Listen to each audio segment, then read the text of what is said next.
tiempo en familia, enseñar principios y valores a nuestras generaciones, relaciones en armonía y tranquilidad, fundamentos bíblicos y una total dependencia de Dios. A esto llamamos calidad de vida. Calidad de vida. Porque la vida es muy hermosa y un regalo de Dios. Calidad de vida con Gustavo Casanova.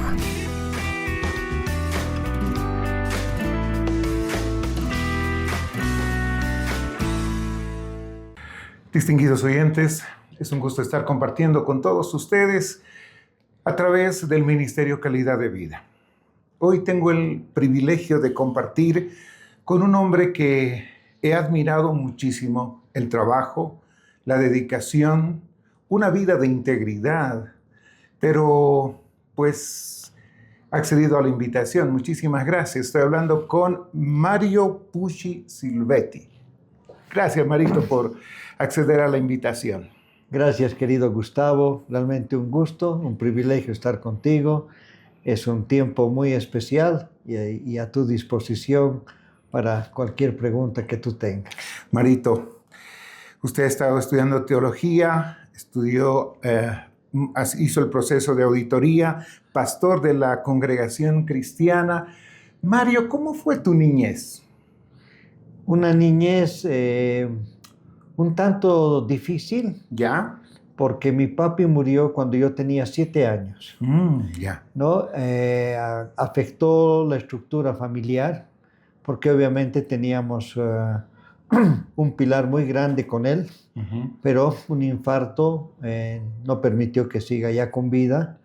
Entonces fue un tiempo difícil y somos 5 hermanos. Entonces mi mamá tuvo que hacer de papá y mamá. Una gran mujer, se llamaba Asuntina.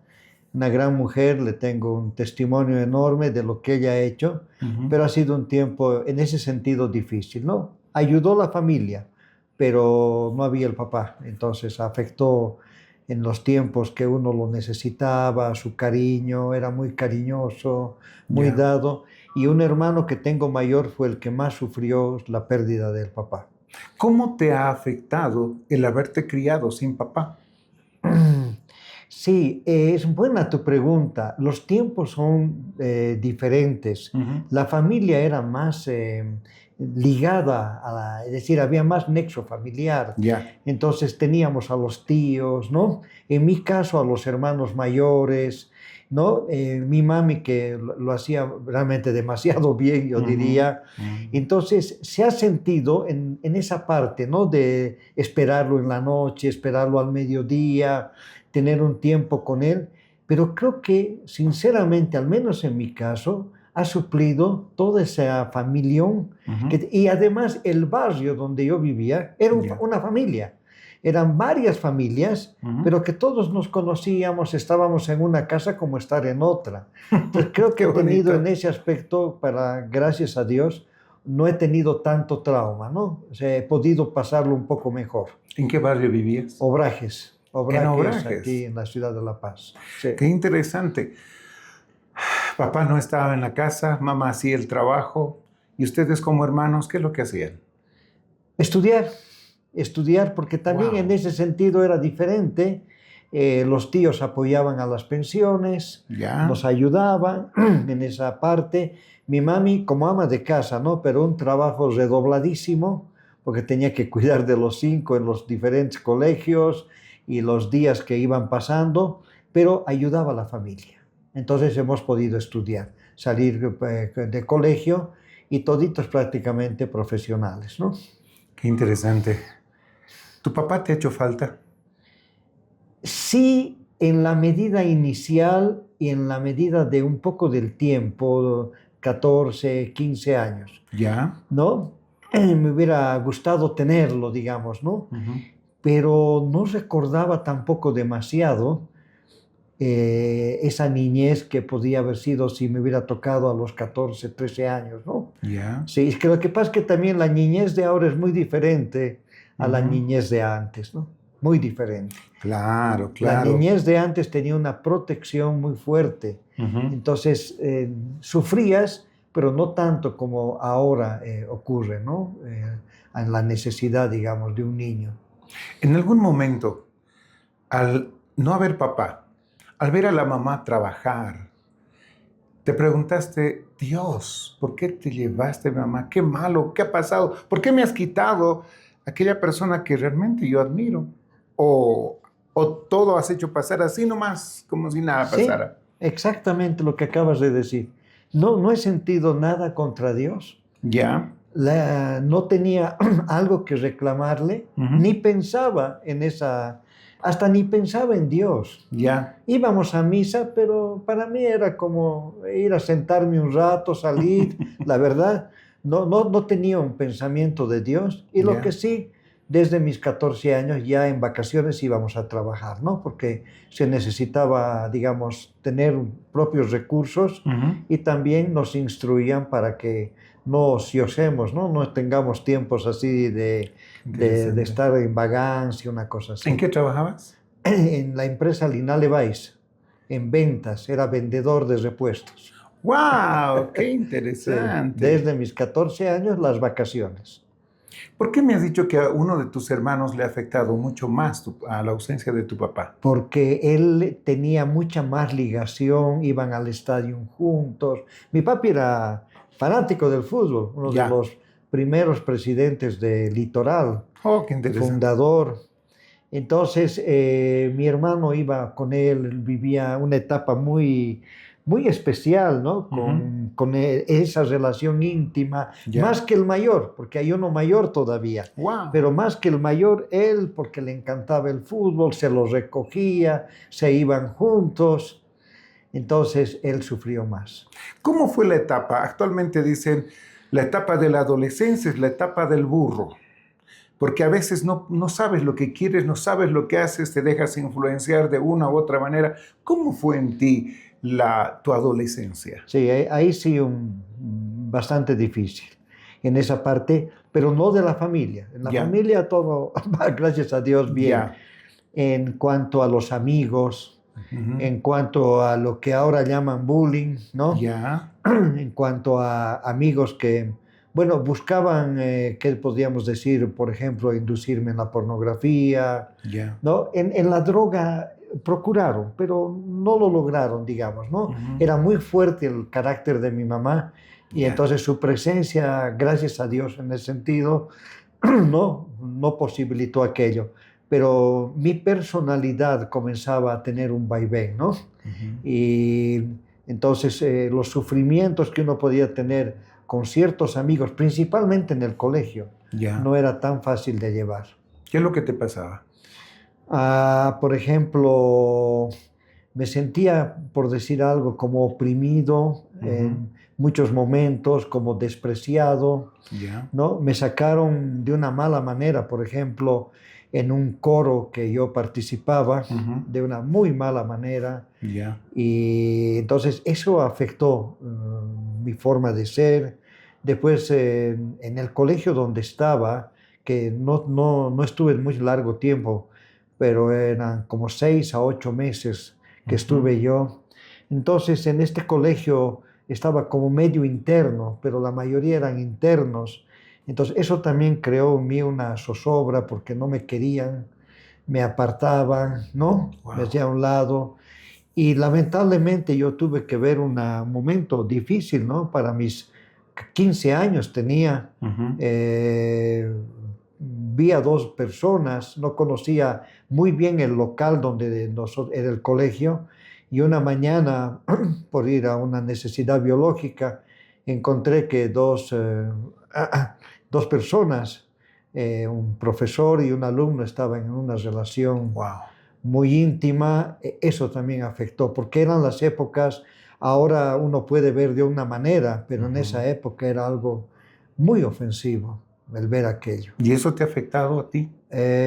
Sí en parte, Ujú. ¿no? Sí en parte, porque vi también que primero pusieron una disciplina, Ya, pero a los días la disciplina no existió más. ujú, ujú. Y entonces para mí eso fue peor todavía, porque obviamente el trato no era bueno hacia mi persona, ¿no?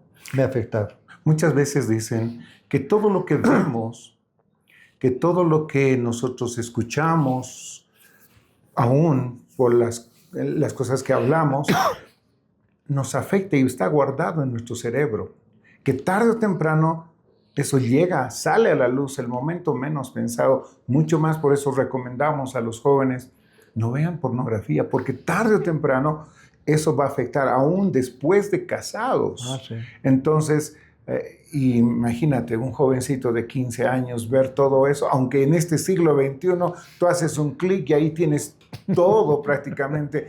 ¿Y cuántas personas son destruidas en su corazón, en su mente, en su ser interior? Y ese es un pecado oculto que no lo cuentas a nadie. Sí. Y hay un momento en el cual personas mayores pueden decir, yo quiero salir de esa adicción, porque esa es una adicción. Sí. Todo, en tu juventud, algunas otras áreas más has llegado a cubrir, como por ejemplo quizás bebida, quizás algunas otras adicciones, cuando eras adolescente o jovencito. Como te decía, droga nada, gracias a Dios. Ya. El alcohol sí. Ya. He tenido momentos bien difíciles, pero vuelvo a repetir, la mamá fue tan fuerte en carácter que no estaba permitido llegar con algo de trago a la casa. ¿Cigarro? Cigarro sí. Ella fumaba y yo ni qué decir. Yo desde mis 14 años ya me compraba mis cigarrillos y después llegué al paquete. Yo fumaba un paquete diario. ¿No? Y obviamente mi estado físico era tremendo porque estaba con 1,71 m y 49 kilos. Wow. Cuando fui a presentarme para hacer el servicio militar. Entonces, el cigarro sí, eso había abundante en casa, no había problema de eso, pero la pornografía comenzó a penetrar por libros. Libros fue lo primero, aparte de ese hecho que sí me impactó, pero los libros que comenzaban a llegar a nuestras manos, ¿no? Y era como préstame, ¿no? Quiero leer. Claro. No había todavía ni Betamax. Claro. Entonces comenzaba a fluir aquellos libros y la pornografía hasta que llegó el Betamax. Y con el Betamax eso se incentivó, digamos, ¿no? Para ver algunos videos, que no eran videos, eran, bueno, en cassette, que eran en el área pornográfica. Como tú dices, comienza a ser una adicción. Comienza a despertar pasiones internas y evitas, es muy cierto, contarlas, ¿no? O decirlas, ¿no? Entonces ahí estaba así, desde mis 15, 16 años. Y el estar caminando con esta adicción, porque después se convierte en una adicción, la pornografía, ¿en qué áreas te ha afectado? Bueno, ha sido fuerte porque fácilmente podía llegar a la masturbación. ¿Ya? ¿No? Estaba propenso a la masturbación muy fácilmente. Entonces comenzó esa parte a ser, digamos, fácilmente vulnerable. O también el hecho de ir a lugares donde ¿no? uno podía tener alguna relación, ¿no? Que gracias a Dios eran tan lejos de mi zona, ¿no? Que eso en cierta forma me frenaba, pero era como un freno, decir, contenido, ¿no? Claro. Yo deseaba salir de ¿no? en toda esa situación, pero digamos la distancia en aquellas épocas pesaba, ¿no? Porque no había ni muchas movilidades para ir a estos lugares. Entonces, eso ayudaba un poco, pero el desenfreno estaba por dentro. La lujuria, la manera como uno mira al sexo opuesto, eso tarde o temprano nos afecta. No puedes ver con pureza a una dama, no puedes verla así integralmente como persona, siempre con ese deseo de codicia, ¿no? Porque uno lleva en su mente tantas cosas. Y a veces hay casos de personas que han entrado en la pornografía y que se han convertido, ya no han podido satisfacerse a sí mismos después de ver, han buscado personas, han querido hacer lo mismo y ya nada les ha satisfecho hasta que se han convertido en asesinos de las personas. Entonces es algo muy terrible y cuántas personas hoy nos están viendo y nos están escuchando que son presa de la pornografía y que prácticamente uno después de haber visto, después de haber ejecutado todo lo que quisieras, te viene una carga de conciencia. ¿Tú tenías algo así? Digamos, no en este extremo, ¿no? Ya. Pero sí, digamos, ya no miraba, digamos, a una persona con una inocencia. Es la parte que yo creo que más afecta, digamos, en el tiempo que uno va desarrollando esta relación o esta adicción. Como te digo, en mi caso, en cierta forma, como se dice, contenida. Claro. ¿No? Era como tener un cuarto con candado, porque no había los medios, no me facilitaba el lugar como para ir. Entonces, esa parte estaba por dentro, pero es muy notorio en la parte como si tú veías a las personas, ¿no? ¿Y qué buscabas de ellas, además? Que eso es lo más, digamos, fuerte que puedo recordar, ¿no? ¿Qué buscabas? Es decir, ¿para qué buscabas una relación? Entonces, ¿cuál era el fin? Y de pronto viene un pariente que me dice, salgamos, ¿no? Con dos amigas, y entonces salimos y vamos a dar un paseo, nos vamos hasta el lago y nos vamos a Copacabana, y este pariente me dice, bueno, estamos acá con las dos amigas, yo llevé dos personas, pero íntegras, bien, que yo conocía. Entonces les dije, nos están invitando al paseo y vamos. Pero la intención de él era tener relaciones. Wow. Entonces cuando volvimos, defraudado él, totalmente defraudado, me dijo, la verdad es de que no quisiera, digamos, seguir más con esto, porque para mí en Italia, donde estoy, una relación comienza y después de un par de días ya tenemos relaciones íntimas. Entonces ahí vi que todavía habíamos guardado, digamos, lo que es, ¿no? Esa, más que inocencia, el cuidar o el respetar, ¿no? Aunque mi mente podía haber funcionado y decir, sí, yo también quisiera hacer esto, pero había más fuerte los principios, y ese es el punto. Buenos principios de mi mamá, ¿no? O sea, en ese sentido pesaba el principio, ¿no? De respeto, pero no el punto de pensamiento. A eso, en ese sentido, ¿no? Entonces, si bien con estas dos personas yo cuidé, porque yo fui el que se había comprometido a algo como debía ser, pero me di cuenta que ya venía gente con otra forma de pensar y a la cual me afectaba, porque yo en cierta forma también quería esa forma de pensar. Wow. ¿Y tus amigos en qué han influenciado en tu vida? ¿En qué áreas? Mis amigos. Yo creo que, ¿cómo diríamos? En el carácter han influido, pero en cierta forma no tan positivamente. O sea, me pueden haber querido todo, pero siempre había en algunos momentos como una disminución, ¿no? Como un aplazar de una forma, de mi forma de ser, ¿no? O tomar el pelo, ¿no? Esas cosas que son tan típicas, digamos, en ese momento. Entonces, eso me cohibía a veces de estar con ellos. Y había muchos muy lindos, buenos amigos, pero llegado algún momento me cohibían. Por ejemplo, yo no era bueno para puñetes. No para pelear. No era bueno para pelear. Y en esas épocas todo era pelea. Claro. Todo era pelea, todo se resolvía afuera del colegio. Entonces ahí yo veía que me hacían a un lado, porque, bueno, no sabía pelear, hasta medio que me daban palabras ofensivas.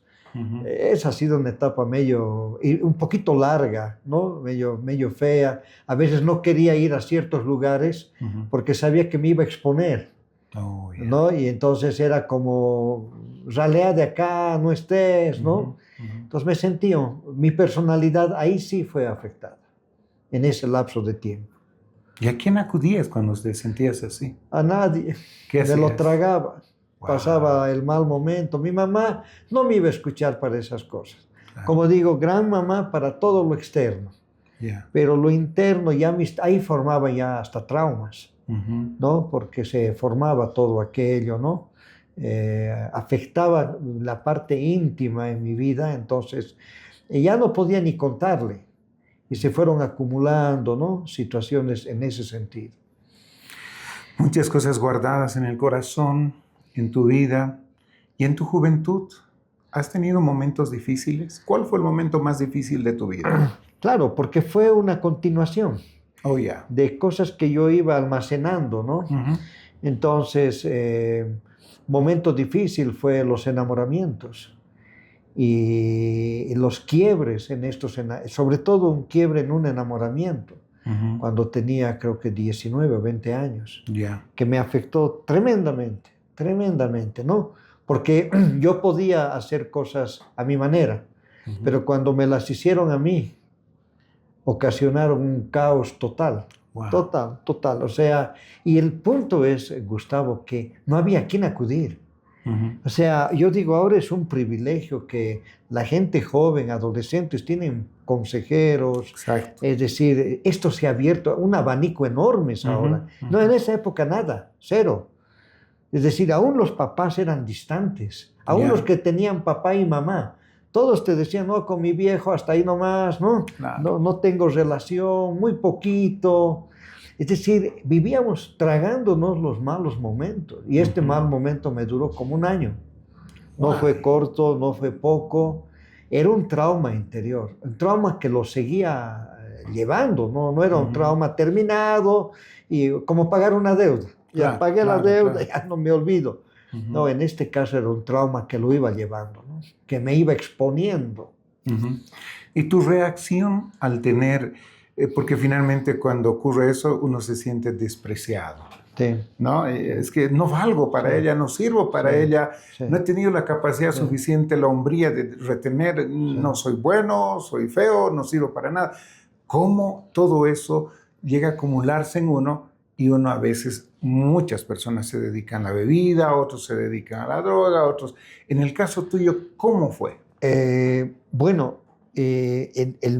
Mi mayor problema era que había ratos en que no quería salir de la casa para enfrentar a algunas personas, porque hasta me ofendían.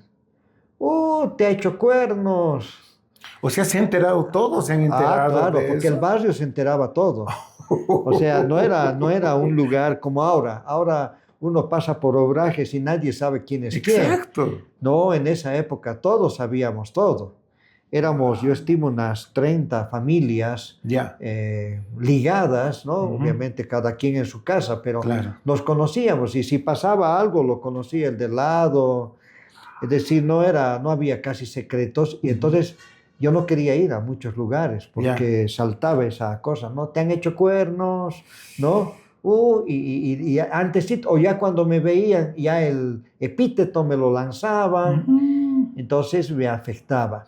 Ahora, ¿dónde recluirme? ¿O la bebida? No, porque ese fuerte de mi mamá era más fuerte que decir me voy a la bebida, porque tenía que estar en la casa, porque sabía que ella iba a sufrir mucho. Si no, aún si nos atrasábamos 5 minutos, ella tenía un problema en los nervios muy fuerte. Entonces, ese amor y temor funcionaron muy bien en ese momento. Yo digo, gracias a Dios. Sí, porque no me permitieron, porque a mí me gustaba el trago. Y ahí sí, amigos tenía, que podía llegar. Pero gracias a Dios que me recluía en mi casa, ¿no? O el fútbol, me iba a jugar fútbol, sí, pleno. Total. ¡Wow! Sí. ¿En qué puesto jugabas? Número 2. 2. Y algunas veces 7. Oh, ya. Sí. ¿No? ¿Te desahogabas con el deporte? Sí. Y fue una época donde justo el Club Stronger estaba promocionando jugadores y ya me buscaban, ya la movilidad paraba para llevarme. Entonces eso me ayudaba mucho porque me iba al estadio de Achumani, que recién no había el complejo de ahora, era solamente la cancha. Canchita. Cero, la cancha nomás verde, creo que era la única cancha verde por la zona. Entonces me llevaban y eso me hacía bien porque estaba con gente mayor, como don Rolando Vargas, por ejemplo, con él entrenaba. Él era pues un diestro en el fútbol, yo queriendo recién, ¿no? Y además flaquito, pues, ¿no? Pero me servía para, digamos, disipar, ¿no? Momentos y demás, ¿no? ¿Con quién has jugado fútbol? Bueno, he jugado amateurmente, ¿no? En el barrio era mi club, Los Araganes, que hemos ganado varios campeonatos. Después llegué a la primera de ascenso con el Club Unión Riocinio y entrené en el Stronger. Tenía una perspectiva, pero que se truncó porque un técnico no quiso habilitarnos y eso me desanimó. Y ahí ya terminó todo, ya no quise volver y me dediqué a la universidad. ¿Qué estudiaste? Auditoría Ujú. e inglés, ¿no? Estaba en los dos ámbitos y al final dejé el inglés por dedicarle todo el tiempo a auditoría, pero era una carrera que, ¿cómo diríamos? Que era como un auxilio para mí, no era mi carrera. Ujú. Entonces estudiaba, claro, porque había que estudiar, Ya. pero de pronto un trabajo cambió mi vida porque me pidieron que fuera a trabajar a una imprenta Ujú. y en esta imprenta yo comencé a ver lo que era realmente lo que yo quería, ¿no? Entonces trabajé en Salvietti, que era la Ya. fábrica que mis abuelos habían fundado, creado. Ujú.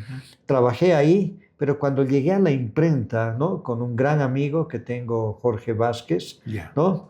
Llegué a la imprenta y ese fue mi mundo, porque vi que para mí la administración era el punto central y ahí cambió ya varias cosas en ese punto, ¿no? Digamos, de sentirme completo. ¿Cuántos años estamos hablando? Tenías. Y mira, desde los 17 hasta los 25, Ujú. la universidad, ¿no? Ya. 25, 27, 25 años y 25. Luego hice trabajos temporales Ujú. y de ahí vino lo de la imprenta, ¿no? Entonces la imprenta viene más o menos por 10 años, hasta mis 37 años más o menos, ¿no? Como 10 Ya. años he trabajado en la imprenta. Claro que obviamente ahí en la universidad fue cuando yo tuve momentos espectaculares, ¿no? Ya. Diferentes, únicos, yo podría decir, ¿no? Que ya cuando yo volví del servicio militar, Ujú. porque también el servicio militar me sirvió, me decían, ahí vas a formar tu carácter, no formé nada de carácter. ¿En serio? No, sí, porque el servicio militar era muy, ¿cómo diríamos?, muy corto. Por ¿Cuánto un tiempo? lado, 3 meses, Oh, ya. pero era cerrado, Ujú. no era abierto. Entonces, yo Ya. lo he hecho en Curahuara de Carangas. Uy. Y digamos, fue una linda experiencia, Ujú. muy buena, pero no a lo que nos decían, te va a formar el carácter, ¿no? Te va a ayudar en ser otra persona, te va a cambiar totalmente, no, nada que ver. He aprendido muchas cosas, ¿no? Y además profesionales militares como el teniente Rocabado, Villarruel, excelentes, ¿no? Ayala. Pero hasta ahora los recuerdo, mira, han pasado Interesante. 50 años y los recuerdo. Excelentes profesionales militares, pero no para cambiar mi carácter, ¿no? He aprendido varias cosas de ellos y todo, ¿no? Pero ahí estamos, ¿no? Esa ha sido más o menos la etapa. Me decías que te gustaba a ti la bebida, el trago. Sí. ¿Y a qué punto has llegado en la bebida tú? Sí, he llegado, bueno, al punto de perderme un par de veces, Ya. ¿no? Sobre todo con la chicha, porque yo no conocía cómo era la chicha. ¿Aquí en La Paz, Aquí en chicha? La Paz, sí, chicha. Oh, ya. Pero es la chicha que traen de Cochabamba, Ujú. pero es alcohólica, Claro, bien macerada. ¿no? Bien macerada. Exacto. Y yo no conocía, ¿no? Y entonces en una oportunidad fui Ujú. tomando con los amigos del curso Ya. y no me pasaba nada. Estaba tan lúcido como estoy ahorita hablando contigo. Ujú. Empezamos a tomar a las 9 de la mañana. Como a la 1 de la tarde, yo los veía que ellos, algunos no andaban ya muy bien. Había chicas también. Ya. Entonces yo decía, qué raro, ¿qué les ha hecho? ¿Qué ha pasado? Cuando me levanté, yo vi el árbol que estaba frente a mí Ujú. y la rama y me quise apoyar. El árbol había estado a más de 4 metros y me tiré un porrazo, pero así, la verdad que me lastimé fuerte hasta la cara. Ya. Pero bueno, me moví un rato y me comencé a desvanecer, Wow. ¿no? Totalmente, y comencé a tener una repulsión desde Ujú. adentro a esa chicha, Ya. que fue un momento muy dramático, porque luego salimos del local como a las 4 de la tarde, Ujú. y era una bajada fuerte, y las gradas, bueno, supongo que eran unas 3 o 4. Yo fui una sola, y acabé en la tierra, y hasta no me acuerdo más. Ahí me llevaron. ¿no? Ahora, un amigo, bueno, que conocía cómo era la metodología de mi mamá, entonces me ayudó para que se me pase, para que un poco ayudarme, ¿no? Y nos daban algunas pastillas de chicles, Ya, ¿no? Que para disimular. Entonces, esa fue una experiencia muy dura y un par de experiencias en la promoción del colegio, ya. porque mucho tomábamos en la promoción del colegio, es la verdad. Casi un fin de semana no nos perdíamos, íbamos a tomar cerveza, sobre todo cerveza, no tanto trago corto, Ujú. pero sí cerveza, ¿no? Y nos hemos pasado muchas veces, ¿no? Que hemos acabado en lugares, ¿no? Donde hasta las señoras del barrio nos veían y era bien, bien difícil de estar en esos momentos, ¿no? Pero ahí sí me afectaba bastante. ¿Y cómo enfrentaste esas áreas con tu mamá? No, es que ella no sabía, ella no se daba cuenta porque no, yo llegaba a la casa, hola mami, hola, ¿y cómo estás? Bien, ¿cómo te ha ido? Ahí hay comida, ¿quieres? Te sirvo. Entonces me iba a mi cuarto, no, voy a estar en el cuarto ahora, allá, listo, así era, Wow. así era. Y te digo, Gustavo, que en esa parte realmente había distancia. Es decir, tenías todo el cuidado externo, ¿no? Ujú. Y ese amor de saber que tu ropa estaba preparada, ¿no? Ujú. Pero no podía decirle, digamos, mami, mira, me ha pasado esto, o en el barrio me dicen esto. Mm. Hasta era como ofensivo para mí acercarme a ella. Y yo veía a Wow. mis amigos que sí tenían papás, pero que era lo mismo. Qué increíble. En algún momento de tu vida, después de haber pasado por todo ese caminar como joven, adolescente y con ausencia, de alguna manera, con la rigidez de mamá y con la pornografía, el alcohol, ¿Dios ha tenido algo que ver en tu vida? ¿En algún momento has hablado con Dios? ¿Cómo fue ese momento de tu conversión con Dios? Sí, bueno, la verdad que yo estaba creo que al borde de ya romper completamente la situación hasta, digamos, de la dependencia fuerte, ¿no? Ujú. Porque viajaba harto, estaba en otro trabajo a los 20 años, 22, con la prefectura. Entonces viajaba harto, tenía ya libre acción Ujú. y estaba muy fuerte esta parte. La verdad que era demasiado fuerte, tanto el cigarrillo, que Ya. dañaba ya mis pulmones, Ujú. más que mis pulmones era la cuestión de, tenía asma. Oh, ya. ¿Ya? Pero no, como vivía en La Paz, no se notaba. Entonces fumaba 20 cigarrillos, como fumar 15, Ujú. y yo no notaba el asma porque, digamos, no me afectaba, ¿no? Como afecta en un lugar cálido. Ya. Y entonces en el aspecto del alcohol iba por esa parte lo mismo, pero lo que sí estaba fuerte, fuerte era la cuestión pornografía, ¿no? Eso estaba, Ya. ya no estaba casi en mis manos porque ahora más bien, y gozaba de buen dinero, Ujú. trabajaba soltero, Ya. tenía buen escape en ese sentido. Hasta que un día, inolvidable, Ujú. una gran amiga,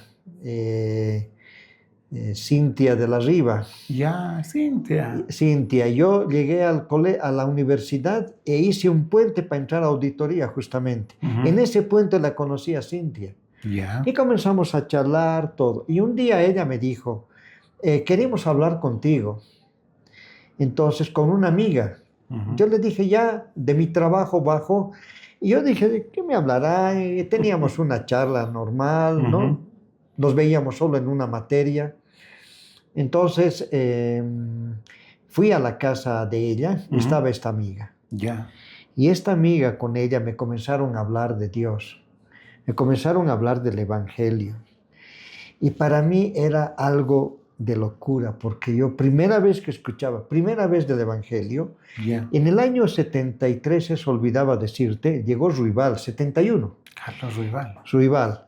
Y Ya. Ruibal predicó en la zona, en Obrajes. Ya. Y Ruibal llevó a varios que ahora son hermanos míos en la fe, Ujú. a los pies del Señor. Pero yo le tenía una rabia a Ruibal tremenda. Oh, no lo podía ver porque él era protestante, Ya. porque él era un mentiroso. O sea, Ya. todo lo que la prensa decía, y yo lo multiplicaba, ¿no? Y mi familia además totalmente fuera de todos esos movimientos, ¿no?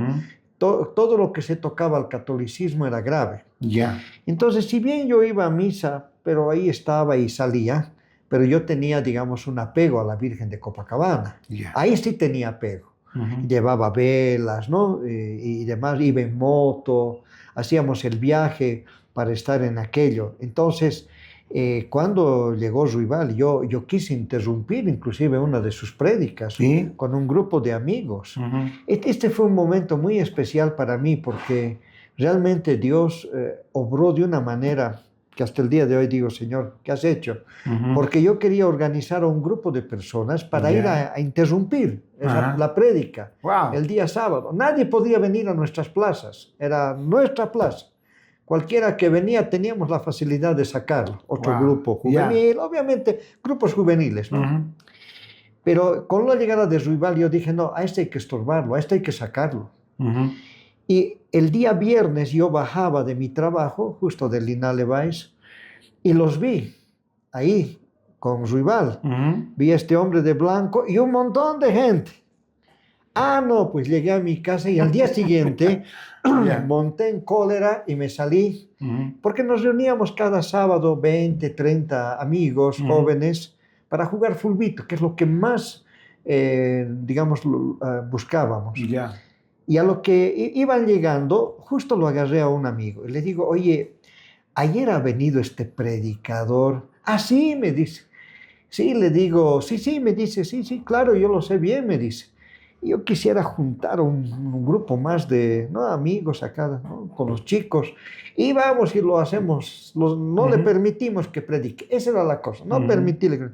Y me dice, no sé qué harás tú, porque a mí la prédica de ayer me ha tocado. Y me ha dejado en un momento muy especial. Ya no pude hacer nada. Ya vi que era como que se me desarmaba todo y nada. Y al día siguiente siguió predicando Ruibal. Y lo que sí recuerdo con mucho agrado, con una felicidad ahora enorme, es que estábamos en la época más dura de los grupos juveniles. Pero dura hasta el extremo de muertes. Wow. Sí, fuerte. Pandillas. ¿No? Pandillas, las pandillas. Droga. Totalmente. Me acuerdo las manoplas de puntas, ¿no? Los zapatos con punta y además una rabia entre los grupos, ¿no? De Miraflores, los grupos de Obrajes, ¿no? Estaba en esa época Calambeques, Marqueses, Los del Pueblo, Araganes, 508. Bueno, podemos hablar de un sinfín. Y era todo bastante difícil, ¿no? Y llegó Ruibal. Y bueno, yo pasé esa experiencia con este amigo. Después no pasó más nada. Pero pasó el tiempo, un par de meses no más, y yo vi que todo lo que eran los grupos juveniles desapareció. ¿En serio? Sí. Es decir, los grupos seguían, pero el nuestro, por ejemplo, ya no tenía la fuerza que tenía antes. El otro tampoco de allá. Fueron desapareciendo. Los marqueses, por ejemplo, al final hasta cerraron el estadio. ¿Ustedes eran los marqueses? No, yo era de los Araganes. ¿Tú eras los Araganes? Sí. Okay. Y fue desapareciendo. Digamos, el grupo quedaba, ¿no? Seguíamos haciendo fiestas, lo que sí, pero ya no había ese componente. Y fue poco a poco desapareciendo hasta que al final desapareció. Wow. Al final ya no había las peleas, ya no bajaba nadie a provocar, tampoco íbamos. Bajo esa etapa, yo te puedo decir, hasta el año 1975, 76, y todo aquello fue bajando. Ya en los años 80 yo creo que ya ni se hablaba. Ya éramos clubes deportivos y culturales, nada más. ¿Qué cambio más radical? Radical, total, y de grupos que realmente eran de terror, ¿no? Eran de miedo, ¿no? Me decías, cuando Cintia te había, con su amiga, te habían invitado y te habían hablado del Evangelio. Sí. ¿Cómo fue eso? Fue un momento especial porque yo les dije que les aceptaba lo que me hablaban, pero no les aceptaba que me saquen de lo que yo... O sea, como decir, ya les he escuchado, les acepto, está bien, bonito, pero a mí no me tocan a la Virgen de Copacabana. Ya. Y Cintia siempre se acuerda de eso. Me dice, ¿cómo no aceptabas, ¿no? O sea, soltar aquello. Y al final me siguieron hablando y Gustavo, no me acuerdo nada. Nada de lo que me hablaron, ya no me acuerdo nada. Absolutamente ese momento. Yeah. Era como que me querían cambiar mi forma de pensar. Sí. ¿Me entiendes? Y me seguían hablando. Ahí yo digo, solo puedo decir, ahí había una obra interna y no externa. Yeah. Porque en lo externo yo rechazaba ese momento. Al momento inclusive que les dije, ya han terminado. Sí, ya hemos terminado. Ya me tengo que ir. Y una de ellas, Elizabeth, me dijo, ¿me permites pero orar, por favor? Y ya le dije, ya, orar, como para decir, con esto ya me puedo ir, ¿no? Ya. Y esa oración fue una cosa de locura. Ya. Si bien la palabra ha debido penetrar, porque así dice que no vuelve vacía, nosotros quisiéramos ver resultados, ¿no? Pero en mi mismo caso es una cosa increíble, porque no ha habido el resultado de ese momento, sino la oración. Ya. Y la oración fue tan profunda que me conmovió. Y al final ella dijo, se ha derramado el Espíritu Santo. Y ya con eso, ya para mí fue un shock, porque creo que si la volteaba a la pared, yo podía haberla volteado. Ya me dejó paralizado. Nunca me olvido de esas palabras. Pero qué clamor, se pusieron de rodillas, jovencitas. Porque inclusive era la época de la vergüenza. Claro. Ay, la vergüenza, ¿no? Para cualquier cosa. Pero no tuvieron vergüenza de nada, se tiraron al piso. Elizabeth clamaba de rodillas. Es decir, al haberle dicho yo, oren, era como que les decía, están permitido todo. Wow. Y ahí oraron y después esa palabra, se derramó el Espíritu Santo. Y les dije, ¿han terminado? Sí, ¿me puedo ir? Ya. Y ahí salí de la casa, tenía que ir al famoso periódico Hoy, que en esa época todavía funcionaba. Entonces fui al periódico Hoy y al salir me dijeron, hay reuniones. Por favor, ya no me hablen, les dije. Hay reuniones, no me hablen. Ahora, ¿cuál fue el momento esencial de esto que yo rescato? Durante un mes no me llamaron una sola vez. Ya. Y si me vi con Cintia fue así de, hola, ¿qué tal? ¿Cómo estás? No, bien. Porque ella sí siguió la carrera de ingeniería. Yo estaba haciendo un puente solo para que nos den pase a auditoría. Yeah. Entonces, ella tenía obviamente ahí un trabajón tremendo. Entonces, lo único que sí, después me enteré, porque claro, en ese momento no, que ellas no paraban de orar por mí. ¿En serio? La oración. Wow. Un poder tremendo, absolutamente tremendo, que puede cambiar realmente una vida y la cambia. No pararon de orar ese mes entero o un poco más. Y un día, ahí yo veo solo Dios, puso en mi corazón que la llame a Cintia. ¿Tú la llamaste? Yo la llamé. Wow. Como te digo, ella no, sí la oración, que después me enteré, sobre todo Elizabeth. Ahí estaban las dos. Y la llamé y le dije, hola Cintia, ay, qué bien que me llamas, qué gusto y demás cuestiones. Me hablaste de una reunión. Después de un mes. Sí. Y me dijo, sí, hay unas reuniones, ¿quieres ir? Sí, te puedo recoger en mi moto. Ah, maravilloso. ¿Tú tenías la moto? Yo tenía la moto. Ya. Sí. Y le digo, te recojo en mi moto, ¿dónde es? En Villa Fátima, en la casa de la hermana Sonia García, me dice. Ah, ya, ¿quién será Sonia García? No, ya está bien. Pero una cosa así, Cintia, te recojo, pero con un requisito. Que me dejen fumar, porque no puedo parar de fumar. Y estaba en la etapa más dura del cigarrillo, más dura, no puedo. Entonces, si tú me permites fumar en la reunión, yo voy feliz, así, no voy a hacer caer cenizas, pero déjame fumar. Y ella me dijo algo muy lindo, acá no prohibimos nada. Ya. Así que vos ven, vamos juntos y entra a la reunión.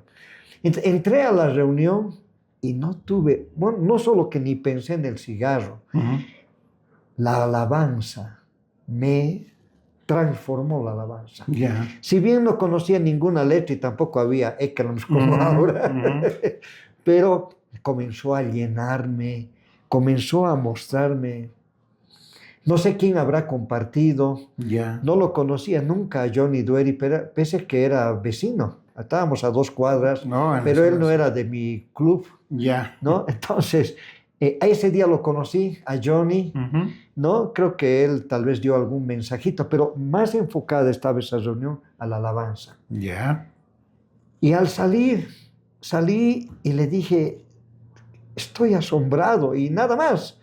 Y fui y la dejé en su casa y después ¿no? volví a la mía y me dijo, cuando gustes, ¿no? Hay otra reunión en la calle 8. Y le dije, ya, te voy a avisar, ¿no? Y listo. Y me alegra que no hayas fumado, me dice.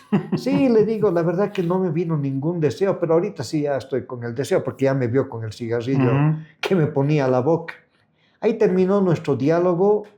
Y luego de una semana o 2, volví yo a llamarle para ir a esa reunión de la calle 8. Y ahí comenzó ya a ver la relación de personas, de amigos nuevos que el Señor traía a mi vida. Entonces ya comenzó a nacer una pasión, digamos, de algo que nunca conocía, ¿no? El estar en comunión, ya quería verlos, ya quería más reuniones. ¿En serio? Sí, ya quería más, pero en ese entonces una reunión viernes y creo que el domingo en una casa, pues no había locales, no nada de lo que ahora vemos. Entonces yo estaba escuchando una radio, en ese entonces la radio era el único medio, ¿no? Porque hasta la televisión creo que teníamos el canal 7 y no había más. Entonces, escuchando la radio, escucho que había una reunión de cristiana en el estadio del Club Bolívar, allá en Tembladerani. Agarré mi moto y me subí. Estaba desesperado por una reunión cristiana y la que venía faltaban 2 días y yo necesitaba mi reunión cristiana. Cuando he llegado, al entrar había sido una fraternidad de los que son chutas, de los grupos folclóricos, pero le habían puesto, no sé por qué motivo, cristiana. Yo escuché eso. Pero había sido grupos folclóricos, que estaban bebiendo, estaban en otro. Y me fui decepcionado, ¿no? Pero ahí veí que yo había nacido algo en mi vida muy diferente.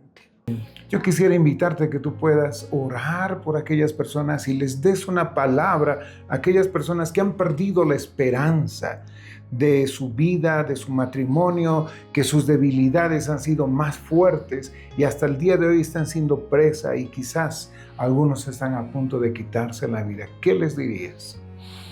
Sí, bueno, lo primero, estamos hablando hoy día, en este momento. Entonces hay un hoy de Dios. ¿No? Y eso está muy claro en el libro de Hebreos. Hay un hoy de Dios.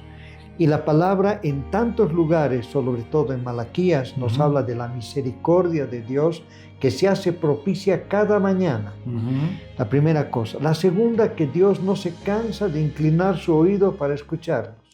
En nuestra próxima audición, seguiremos explorando nuevas estrategias y consejos, guiándonos en la palabra de Dios para llegar a tener calidad de vida.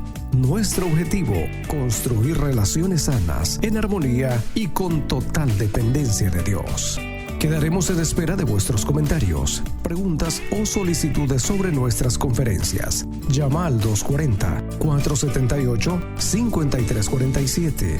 240-478-5347. Estamos en www.calidaddevidahoy.org. En Facebook, YouTube y Spotify, Calidad de Vida Hoy. Gustavo Casanova, productor, redactor y presentador de Calidad de Vida.